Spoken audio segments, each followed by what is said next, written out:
Muito bom dia, que a graça e a paz do Senhor Jesus seja sobre a sua vida. Eu quero falar com você hoje a respeito de oração e prudência. Oração associada a ações concretas. E para isso nós vamos meditar no livro de Neemias, no capítulo 4, do verso de número 7 até o verso número 9. Vamos orar ao Senhor, feche seus olhos comigo e vamos falar com Deus. Nosso Pai Santo e bendito, nós somos agradecidos porque o Senhor está conosco, o Senhor nos sustenta e a sua poderosa e forte mão está sobre nós para nos abençoar e nos conduzir. Meu Deus, que o Teu Espírito Santo nos conduza no entendimento e na prática da palavra santa do Senhor. Em nome de Jesus Cristo é a nossa oração. Amém. Quando você olha para Neemias, capítulo 4, Neemias é aquele reconstrutor que ouve que Jerusalém, a terra de seus pais, está em ruínas e vem para auxiliar na reconstrução dessa cidade, nomeado pelo rei Artaxerxes, e ele em 150, melhor dizendo, em 52 dias, ele reconstrói os muros e as portas da cidade que estavam destruídas há 153 anos.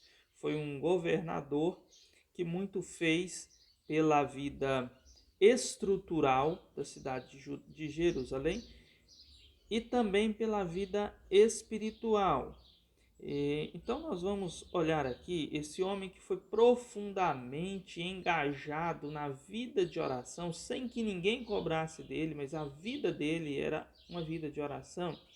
Nós vamos olhar aqui no capítulo 4, versículo 7 até o 9, onde diz assim: Mas ouvindo Sambalate e Tobias, os arábios, os amonitas e os asdoditas, que a reparação dos muros de Jerusalém ia avante e que já começavam a fechar-lhe as brechas, ficaram sobremodo irados.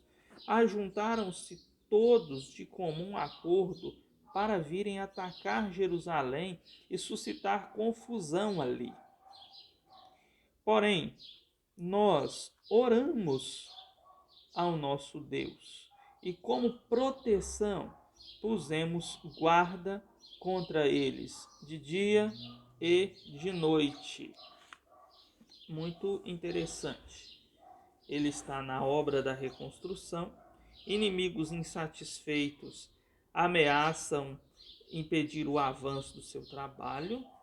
E ele diz que, juntamente com a sua equipe de trabalho, eles oraram ao Senhor, mas eles também colocaram guardas. Eles estão ameaçados de que uma guerra estoure contra eles, uma confusão, um tumulto aconteça ali. Talvez até mesmo a obra que eles estão fazendo de reconstrução de muros pudesse ser atacada e muros poderiam até ser mesmo destruídos. E ele tem duas medidas. A primeira é a oração juntamente com a sua equipe de trabalho, e a segunda é que eles se preparam com recursos militares para que, caso sofram um ataque, estejam prevenidos, prontos para se defender e para defender a sua gente. Isso nos ensina a respeito da oração e a prudência. Buscar a Deus, porém, tomar medidas práticas e preventivas, ações organizadas na nossa vida, visando o objetivo que nós acabamos de apresentar diante de Deus. Eles oram a Deus: Senhor, certamente, pelo contexto, somos levados a entender que eles pediram: Senhor, guarda aqui a nossa gente, a nossa obra, guarda a nossa vida e tal. Mas eles colocam a segurança em ação. Medidas práticas juntamente com a intercessão diante de Deus. Isso nos ensina aí, pelo menos, algumas aplicações, né? Por exemplo, aquela pessoa que ora pela sua vida financeira, mas ela não corta gastos, ela não oferece um bom trabalho para ter uma boa renda, ela está agindo incompatível com o que estamos aprendendo aqui.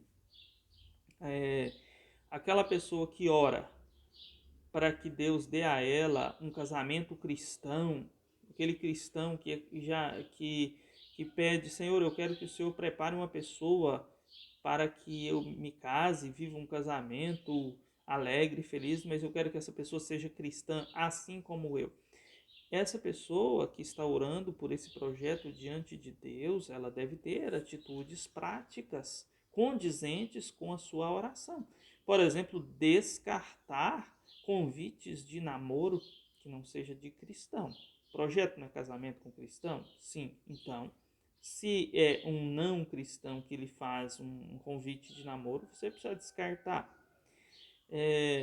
Ou pelo menos sondar, no mínimo sondar as intenções e as possibilidades de que essa pessoa tenha de aderir ao cristianismo. Ou mesmo aquela pessoa que está nessa busca por Deus aí, diante de Deus por um casamento cristão, e vai procurar namoros em festas que não são cristãs, né? Então é incompatível com o que estamos aqui aprendendo. É interessante porque muitas vezes nós oramos, colocamos alguma coisa diante de Deus e nós agimos de forma totalmente diferente daquilo que nós oramos. A nossa prática não está combinada com as nossas petições diante de Deus, né? Nós, na hora de orar, somos uma coisa, na hora de viver, somos outra. Isso é incompatível. Não é o que Neemias está nos ensinando. Ele ora por uma proteção e ele também estabelece proteção. Ele toma de forma prudente medidas para a segurança e proteção da sua cidade. Bom, um último exemplo de oração associada à prudência ou ações práticas seria, por exemplo, aquela pessoa que ora pelo crescimento da sua igreja.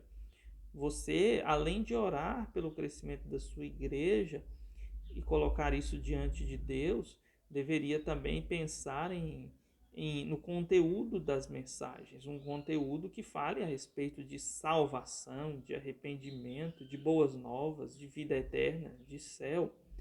Deveria também pensar a respeito de ações práticas de evangelismo, sair às ruas, compartilhar mensagens através de redes sociais. E você que está orando pelo crescimento da sua igreja deveria também, além de pensar no conteúdo de mensagens evangelizadoras e ações evangelizadoras, deveria também estruturar adequadamente a igreja na área da boa recepção de visitantes que venham, né, para participar de atividades da igreja. Isso são ações práticas combinando ou associando a sua oração e aquilo que você está buscando a Deus. O nome disso é coerência, é prudência. São práticas associadas ao meu projeto de oração diante de Deus. Espero ter contribuído um pouco com a sua vida espiritual e com o foco das suas orações e com as ações decorrentes das suas orações nesse dia.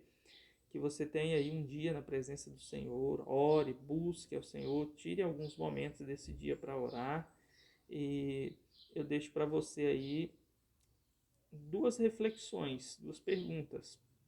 A primeira delas é: por quais motivos você tem orado nestes últimos dias? Por quais motivos você tem orado? E a segunda pergunta é: quais têm sido as suas ações para alcançar o objetivo pelo qual tem orado? O que você tem feito para combinar suas ações com a sua oração? São essas as perguntas. Deus abençoe seu dia. E logo mais à noite, às 19h30, nós temos culto presencial no templo da Igreja Presbiteriana de Bom Jardim. seguindo todas as medidas de segurança. Se você assim puder e desejar, é o nosso convidado. Nós ainda temos algumas vagas para o culto desta noite. Que Deus abençoe de forma gloriosa o seu domingo. Fique na paz do nosso Senhor.